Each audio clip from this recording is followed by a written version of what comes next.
Comment j'ai changé ma vie en 6 mois et comment j'ai notamment manifesté ma vie aux US en si peu de temps et comment toi aussi tu peux changer ta vie rapidement. C'est ce qu'on va voir tout de suite, mais avant qu'on rentre dans le vif du sujet, j'ai 2 choses à te dire. La première, c'est que en 2023, quand ça s'est produit, je n'y connaissais pas grand-chose en tout ce qui était manifestation, loi de l'attraction, énergie, tout ce genre de choses. En fait, j'ai découvert le développement personnel il y a environ 6 ans grâce à un événement que notamment Chloé Bloom avait fait qui s'appelait Métamorphose et j'avais seulement entendu vaguement parler de ces concepts de manifestation et de loi de l'attraction et je m'y suis vraiment penchée sur le développement personnel quand j'ai lancé mon entreprise il y a 2 ans environ, notamment parce que c'est la case obligatoire en fait quand tu commences à entreprendre. Le développement personnel, ça fait partie de ta vie, mais j'étais plus branchée à ce moment-là sur la connaissance de soi, sur l'introspection, plutôt que sur la manifestation, le mindset et tous ces trucs d'énergie et de loi de l'attraction et spiritualité de manière générale. Et la deuxième chose, c'est que je n'ai jamais rêvé de vivre aux US. Ce n'était pas du tout un rêve de gosse. Mais je vais t'expliquer maintenant comment ça s'est passé, pourquoi ça s'est produit et avec du recul, je réalise en fait que j'ai tout manifesté. Ma vie au Québec, ma vie aux US et de toute façon, j'ai envie de dire, on manifeste tout le temps, en permanence. Et peut-être que là, tu te demandes, ok, Léa, mais du coup, c'est quoi la manifestation ? Tout simplement, la manifestation, ce n'est ni plus ni moins qu'attirer à soi ce que l'on est, et notamment ce que l'on vibre, c'est-à-dire dans l'énergie dans laquelle on est, ou si tu préfères, si tu comprends pas tellement cette notion de vibration, d'énergétique, c'est tout simplement par rapport à nos croyances, par rapport à ce que l'on pense être vrai. Et donc en 2024, quand je me suis vraiment penchée sur la manifestation, un peu plus sérieusement, notamment parce qu'il y a des podcasts que j'avais écoutés qui commençaient à parler de ça, et je me suis dit, il y a un truc à creuser, ça m'intéresse. Et là, je me suis dit vraiment, ok, very interesting. Everything makes sense. Certes, jusque-là, c'était un processus complètement inconscient, la manifestation de tout ça, de ma vie de manière générale. Mais maintenant, en fait, je comprends tout. J'ai tout compris, je sais pourquoi j'en suis là aujourd'hui et comment j'ai réussi à manifester cette chose, le fait de déménager aux US qui peut sembler être quand même un énorme truc. Et je l'ai fait sans vision board, sans visualisation guidée, sans affirmation positive, sans toutes ces techniques que tu peux voir sur les réseaux. J'ai pas du tout utilisé ça. Et ça s'est fait en même pas 6 mois. Je suis passée de cette nana lambda entre guillemets, toulousaine à Montréal qui découvre un petit peu la vie citadine, à cette femme qui déménage vraiment aux US. Et à la base, j'étais pas là pour déménager, mais au final, je suis restée. Mais vraiment, je me suis complètement transformée en même pas 6 mois. Et 6 mois dans une vie, tu seras d'accord pour dire que c'est rien. J'ai fait un énorme changement dans ma vie. En l'espace de 6 mois, ma vie a radicalement changé. Certains vont appeler ça les quantum leap. Moi, j'ai juste envie d'appeler ça un changement radical de vie. Donc, pour t'expliquer le plus brièvement possible comment ça s'est passé, en fait, en juillet 2023, j'ai pris la décision de quitter mon ex et de ne pas rentrer en France pour déménager à Montréal. À Montréal, j'ai emménagé dans une colocation alors que je n'avais jamais été dans une colocation juste avant ça. Et à Montréal, en plus, je ne connaissais absolument personne. Puis tous les week-ends, je passais ma vie dehors à explorer, découvrir Montréal. Puis j'ai rencontré énormément de personnes. J'ai fait des choses que je ne pensais jamais faire de ma vie. J'ai fait une chirurgie pour un truc qui me complexait énormément et j'en ai chié ma race. Puis ensuite, j'ai aussi trouvé un autre job. J'ai trouvé un appartement à ce moment-là. J'ai déménagé au même moment où j'ai trouvé le job. Et en septembre donc 2023, je suis allée pour la première fois aux États-Unis et notamment à New York et c'est là où j'ai pris la claque de ma vie. Claque qui s'est confirmée à DC, donc à Washington, peu de temps après. Vraiment, j'ai pris la claque de ma vie. Là-bas, je me suis littéralement dit, une autre vie est possible. J'ai senti qu'il y avait un truc qui avait shifté, qui avait changé complètement en moi. En fait, à partir du moment où je suis arrivée à Montréal, il s'est passé énormément de choses. J'ai vécu une succession d'expériences dans ma vie et qui n'est ni plus ni moins qu'une série de sorties de zone de confort tout le temps, en permanence, limite quotidienne. Le fait d'avoir enchaîné comme ça ces sorties de zone de confort aussi fréquemment et aussi régulièrement a fait que je me suis totalement transformée. Les sorties de zone de confort m'ont transformée. Elles ont changé mes croyances vis-à-vis de moi, vis-à-vis du monde. Elles ont changé mon énergie et notamment mon énergie était beaucoup plus haute. Je me sentais puissante, je me sentais légère, je me sentais joyeuse. C'est comme si je rayonnais. Et c'est le fait d'avoir cette énergie haute qui m'a permis d'attirer des choses qui étaient énergétiquement aussi hautes. D'autres opportunités, comme un nouveau travail, comme un nouvel appartement qui était très très prisé, et des personnes aussi, notamment des hommes auxquels je ne pensais jamais avoir droit, avoir accès, si on peut dire ça comme ça. J'étais comme un aimant. Ça peut faire un peu prétentieux de dire ça comme ça, mais c'est vraiment la sensation que j'avais à ce moment-là, comme un sentiment de puissance, de légèreté. Et comprends bien qu'à cette période, je n'étais absolument pas branchée développement personnel, spiritualité, énergie, mindset, j'y connaissais rien du tout. J'ai juste rompu avec mon ex, je suis passée à Montréal et ensuite j'ai exploré. Je n'écoutais aucun podcast, je regardais pas de vidéos YouTube, je n'ai même pas ouvert Instagram. J'ai fait une pause dans ma vie au niveau des réseaux sociaux quand je suis arrivée à Montréal. J'ai mis en pause toute ma vie, toute l'infobésité que j'avais accumulée pendant ces mois d'entrepreneuriat et pourtant ça ne m'a pas du tout empêché de changer ma vie, tout simplement parce que ce qu'il faut que tu comprennes, c'est que pour changer ta vie, tu n'as pas besoin de toutes ces informations-là, des vision boards, des affirmations positives, etc. Ce ne sont que des outils. Tu as besoin d'une seule chose, c'est de sortir de ta zone de confort. Car ta vie idéale se trouve en dehors de ta zone de confort. C'est pour ça que quand on te parle de rituel, de visualisation, de méditation, de vision board, tout ça, ce n'est pas essentiel. Ce qui est essentiel, c'est de sortir de ta zone de confort, car c'est comme ça que tu vas changer ton énergie. Et ton énergie va être notamment beaucoup plus haute. Ce qui compte, ce sont les actions. Ce sont les actions en dehors de ta zone de confort qui va t'amener vers ta vie idéale. C'est ça qui va te transformer, car ça va changer ton énergie, ça va changer tes croyances et ça va notamment changer ton identité. Et ça, c'est vraiment essentiel à comprendre. À chaque fois que tu t'autorises à faire différemment, à faire un pas en dehors de ta zone de confort, tu t'élèves un peu plus énergétiquement et tu te rapproches de ta vie idéale. Et si tu comprends ça, tu comprends que tout part de ton identité, donc de tes croyances, donc de l'énergie dans laquelle tu es. Et c'est ça la manifestation. Tu comprends ce qu'est la manifestation et tu sauras comment attirer à toi tout ce que tu veux. Car rappelle-toi, la définition même de la manifestation, ce n'est ni plus ni moins qu'un état d'être. Tu attires à toi ce que tu es. Tu attires à toi selon ton identité, selon ce que tu penses être vrai, selon tes croyances et donc selon ton énergie. Et ton identité, c'est qui tu es. C'est ce que tu crois vis-à-vis de toi, vis-à-vis de la vie, vis-à-vis des autres. Donc finalement, si tu veux changer ta réalité, tu dois commencer par changer ton identité, donc tes croyances, pour changer l'énergie dans laquelle tu es. Quand tu changes d'identité, tu changes tes croyances, donc tu changes tes émotions, tu changes ton énergie et c'est comme ça que tu vas attirer des nouvelles choses dans ta vie.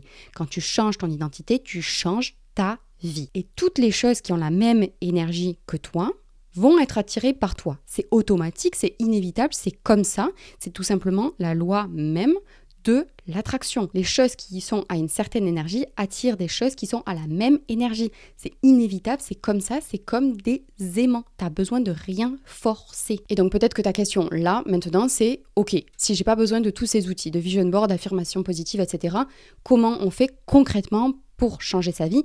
Par où commence-t-on? On commence par aller dans la bio pour télécharger le guide ultime pour manifester un business aligné et qui cartonne en 2025, ou encore mieux, rejoindre la communauté, toujours gratuite, où tes rêves d'entrepreneur deviennent réalité. Maintenant que ça c'est dit, pour changer ta vie, selon moi, l'essentiel c'est de commencer par la base de la base, qui est toi, qui est ta vision. Savoir qui tu es pour savoir ce que tu veux. C'est vraiment la base. Si tu ne sais pas qui tu es, si tu ne sais pas ce que tu veux, comment tu veux manifester certaines choses dans ta vie. C'est tout simplement pas logique. Et pour savoir qui tu es, tu peux faire un travail d'introspection en te posant des questions comme: qui suis-je vraiment au fond de moi?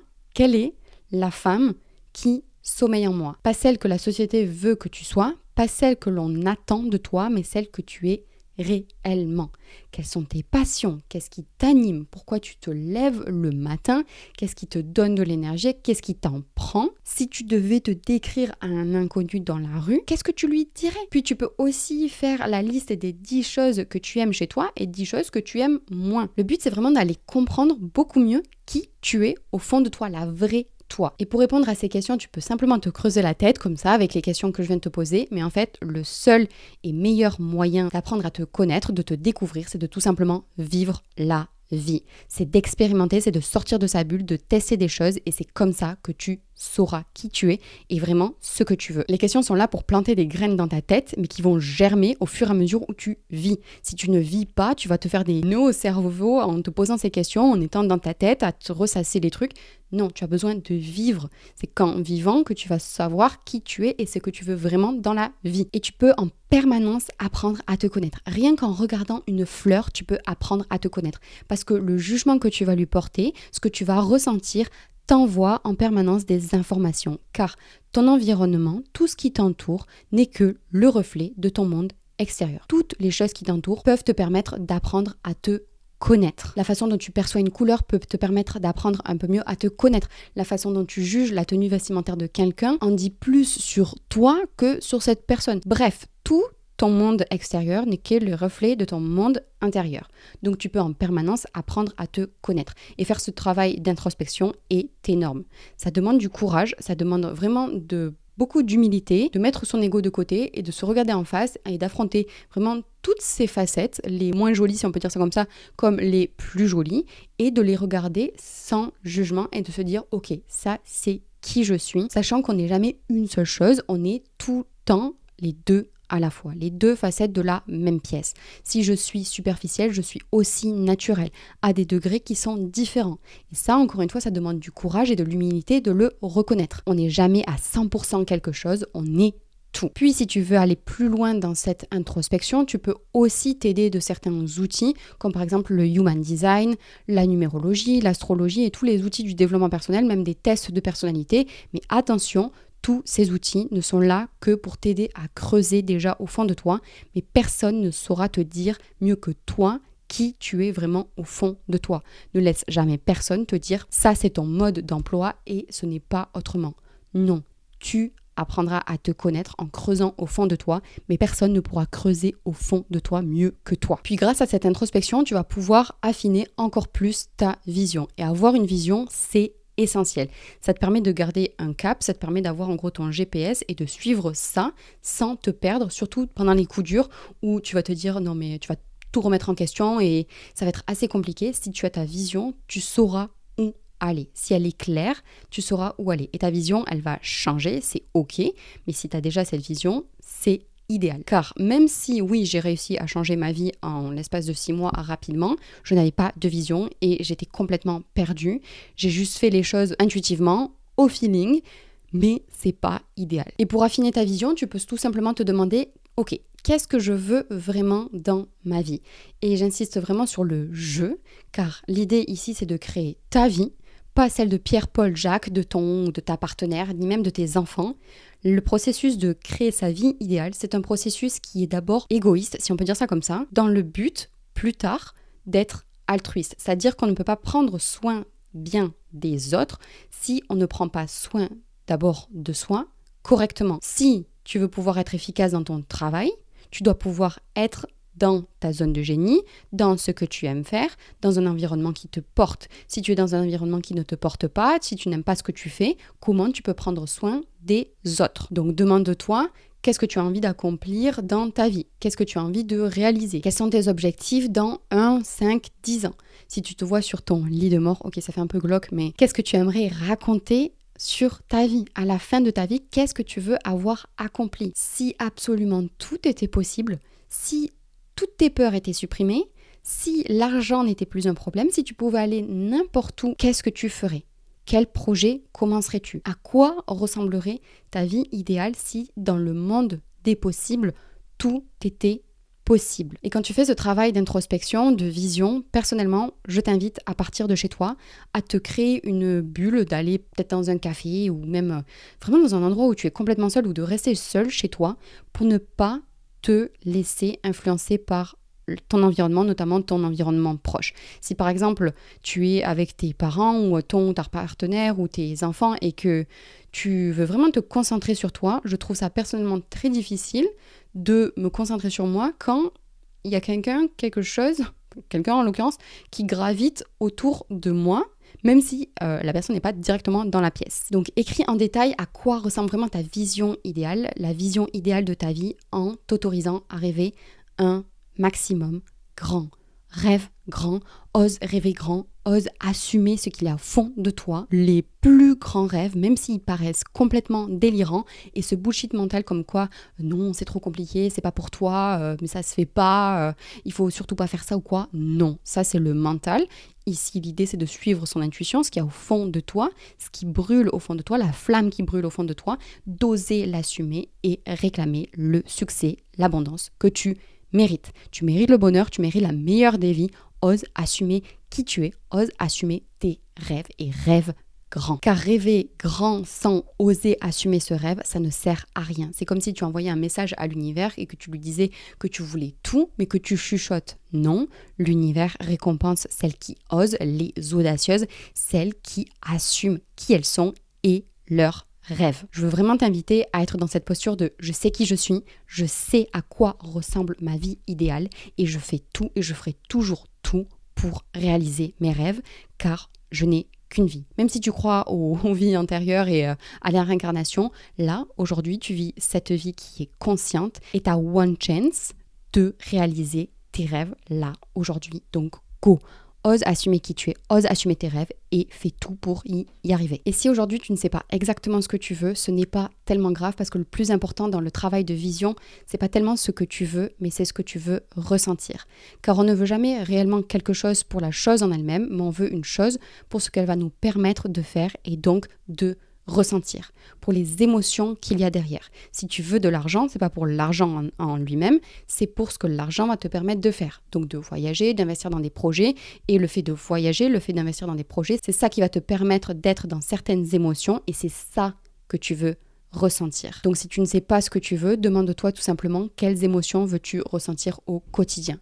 De la puissance, de la légèreté, du fun, de la joie. Quelles émotions tu veux ressentir au quotidien en essayant d'être la plus précise possible et de le vivre dans le corps car c'est ça qui va te permettre d'attirer à toi ce que tu veux. C'est le fait d'être dans des émotions, dans ces émotions-là qui va te permettre de manifester ce que tu veux. Parce que les émotions sont de l'énergie et comme on l'a vu, les choses qui ont la même énergie s'attire. C'est automatique, c'est inévitable, ça n'a pas d'autre choix que de se passer. Et donc, les émotions que tu cherches à avoir sont énergétiquement plus élevées, ce qui fait que tu attireras à toi automatiquement, facilement des choses qui sont aussi hautes énergétiquement. Et le petit hic avec cette notion d'émotion, c'est qu'on pense que c'est suffisant pour attirer à soi ce que l'on veut.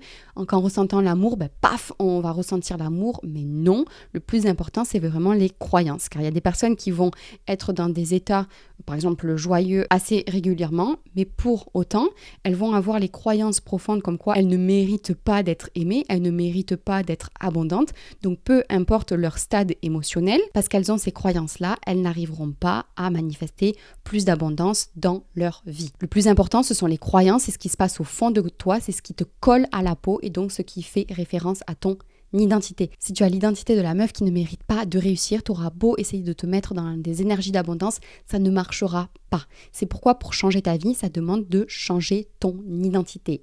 Et j'irais même jusqu'à dire, c'est t'autoriser à changer d'identité comme t'autoriser à rêver grand. C'est de faire le pacte avec soi-même aujourd'hui et de se dire, je renonce à la vieille identité de moi et je passe à autre chose.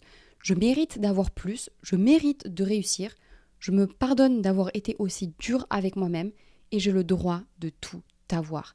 J'accepte de tout recevoir, j'élève mes standards, je ne tolère plus d'être cette vieille version cheap de moi, je transforme ma vie car j'ose assumer le fait que je suis faite pour plus. Et rien qu'en faisant ça, tu vas changer petit à petit tes croyances, ton énergie et donc toute ta vie.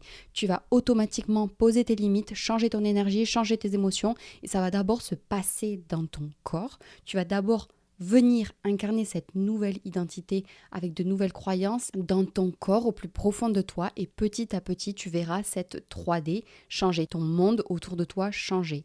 C'est d'abord le vivre, c'est d'abord le ressentir avec toutes les cellules de son corps, cette nouvelle identité pour ensuite voir sa vie changer et donc voir sa vie idéale se concrétiser. Car ton cerveau, il est fait pour confirmer ce que tu ressens en permanence, ce que tu crois être vrai. Si tu arrives à immerger ton cerveau dans une nouvelle réalité, dans des nouvelles émotions, dans des nouvelles énergies, il n'aura pas d'autre choix que de faire en sorte de prouver que ce qu'il ressent est vrai, que ce qu'il croit est vrai. C'est pas de la magie, c'est pas un truc délusionnel, c'est tout simplement le biais de confirmation. Il est fait, il est programmé pour confirmer que ce que tu crois, ce que tu ressens est vrai. Et il ne sait pas faire la différence entre ce qui est vrai et ce qui est faux. Donc peu importe que ce que tu crois n'est pas encore là, lui va faire en sorte de prouver que c'est là. Et c'est comme ça que tu vas réussir à avoir des choses dans ta vie, car tu mettras ton focus sur autre chose, car ton énergie aura changé, car tes croyances auront changé, car ton identité aura changé. Et ton identité crée ta réalité. Sauf que oui, peut-être que dans les premiers temps, ça va te paraître complètement faux d'être dans cette désillusion, car on ne change pas comme ça du jour au lendemain sa vie, son identité, et c'est là que les visualisations guidées, les affirmations positives, le vision board peuvent t'aider. Le but avec ces outils, c'est de reprogrammer ton cerveau, c'est de lui faire croire une nouvelle réalité, c'est de vivre dans la désillusion de cette réalité jusqu'à ce qu'elle se manifeste réellement. Et ces outils sont là pour te connecter à une certaine vision, pour te connecter à des émotions. Et comme on l'a vu, c'est en se connectant à cette vision, à ces émotions, et donc en lui faisant croire que ce que tu veux avoir est déjà là, que ça va finir par arriver. Le but de toutes ces techniques, c'est en gros de se visualiser. Et se visualiser, c'est tout simplement se projeter dans le futur. Et ça ne veut pas forcément dire voir avec les yeux. Ce n'est pas forcément regarder des images de ta vie idéale, c'est le ressentir avec tout tes sens. Il y a des personnes qui seront beaucoup plus visuelles, d'autres kinesthésiques, d'autres qui seront plus dans l'odorat, d'autres dans l'ouïe. Le but, c'est de se connecter aux émotions et on est toutes différentes par rapport à ça. Et pour savoir avec quel sens prédominant toi tu visualises, tout simplement, rappelle-toi ce que tu as mangé hier et demande-toi avec quel sens tu te rappelles de ce souvenir. Car la visualisation, c'est se rappeler du futur. C'est se rappeler de quelque chose qui ne s'est pas produit comme quelque chose qui s'était déjà produit. C'est se remember the future. C'est de faire croire à ton cerveau que ce que tu veux est déjà là comme un souvenir qui s'est déjà produit. Et donc, par rapport à ce que tu as mangé hier, est-ce que tu le vois? Est-ce que tu le sens? Est-ce que tu le goûtes? Est-ce que tu entends les choses qui se sont passées à ce moment-là? C'est ça qui va te permettre, toi, ensuite, de pouvoir mieux visualiser. Et si tu arrives à visualiser avec ton sens, si tu arrives à l'incarner, à le ressentir déjà dans ton corps, c'est ensuite comme ça que tu vas attirer ce que tu veux. Et visualiser permet d'accélérer le processus de manifestation, mais si tu sais où tu as envie d'aller et que chaque jour tu fais des baby steps en dehors de ta zone de confort, tu n'as pas forcément besoin de ces outils. Et ça m'amène à mon troisième point. Tout le monde peut changer de vie, mais tout le monde ne veut pas changer de vie. Il est très facile de se visualiser une très belle vie, mais de passer à l'action, sortir de sa zone de confort, c'est une autre histoire. Il sera toujours plus facile de rester dans sa zone de confort que de se bouger les fesses pour créer sa vie idéale. Mais comme je l'expliquais dans la partie introspection, changer sa vie, c'est se confronter à soi-même. C'est se confronter à ses peurs, à son reflet dans le miroir, à tout son ego. Et ça, c'est inconfortable. Ça peut être très douloureux et certaines personnes ne sont tout simplement pas prêtes. Elles refusent de voir qui elles sont vraiment, d'aller voir ce qu'il y a sous le tapis et donc elles ne peuvent pas changer leur vie. Ça demande un énorme courage et les personnes pensent en général qu'elles n'ont pas assez de courage pour le faire, mais ce ne sont que des croyances et comme on l'a vu, on peut changer ses croyances. Personne, absolument personne, ne naît avec une incapacité à être courageux. Nous sommes tous capables d'être courageux et courageuses et ce n'est qu'une question de croyance. Et toutes les croyances peuvent être changées. Et comment on fait pour changer la croyance de « je ne suis pas assez courageuse » Tout simplement en prouvant à ton cerveau le contraire, en passant à l'action, en sortant de ta zone de confort. Tu peux aussi faire un travail d'affirmation positive, mais je ne cesserai de te le répéter, l'action vaut mieux que 1000 affirmations positives. Le mouvement, c'est la clé du changement de ta vie. Tu ne peux pas changer ta vie uniquement en faisant des affirmations positives, en faisant des vision boards, en faisant du scripting, du journaling. Non, tu es obligé de te mettre en mouvement, de sortir de ta zone de confort pour provoquer le changement. Ce passage à l'action va contribuer à modifier ton mindset, ton identité, ton énergie et ainsi de suite. Donc le travail sur les affirmations positives, les thérapies, oui, ce sont des aides précieuses, mais sans action derrière, tu n'avanceras jamais. Alors pose-toi cette question, à quoi ressemble ma vie idéale et surtout à quoi ressemble la femme qui vit cette vie idéale? Que fait-elle au quotidien? Comment est-ce qu'elle se comporte? Comment elle s'habille? Mais surtout, quelles sont ses croyances? Quelle est son identité? Tout part de là. Tout part de l'identité de celle que tu veux être. Et donc pour conclure, si tu veux changer ta vie, la toute première des choses à faire est d'apprendre à te connaître et à définir ta vision. Qui es-tu? De quoi as-tu envie? À quoi ressemble ta vie idéale? Encore une fois, ose rêver grand, ose assumer ce que tu veux. Et ensuite, il va s'agir de toujours chercher à se rapprocher de la version de toi qui vit déjà cette vie idéale en sortant de ta zone de confort et en te posant ces deux questions. Qu'est-ce que fait la version idéale de moi qu'aujourd'hui je ne m'autorise pas à faire, que je n'ose pas faire? Et comment est-ce que je peux être encore plus prête pour accueillir mes manifestations? Imagine-toi que tes manifestations arrivent demain.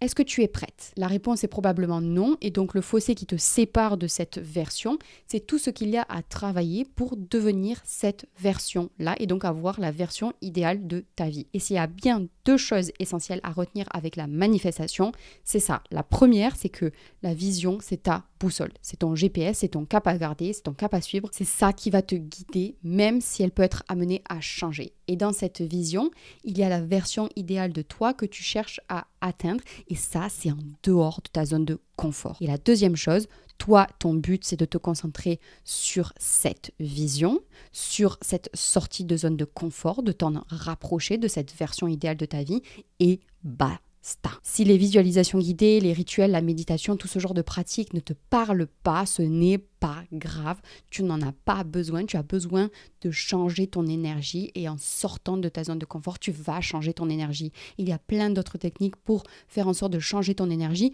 comme par exemple manger mieux, faire du sport, faire attention à son sommeil, plein de choses. Tout est une question d'énergie. Je suis la preuve vivante que ta vie peut changer radicalement, rapidement, simplement, en osant sortir de ta zone de confort encore et encore sans outils. Voilà, c'est tout pour moi. N'oublie pas de t'abonner, de liker, de mettre un petit commentaire si ça te convient. Et je te souhaite la meilleure des vies. Et je te retrouve la semaine prochaine pour une autre vidéo.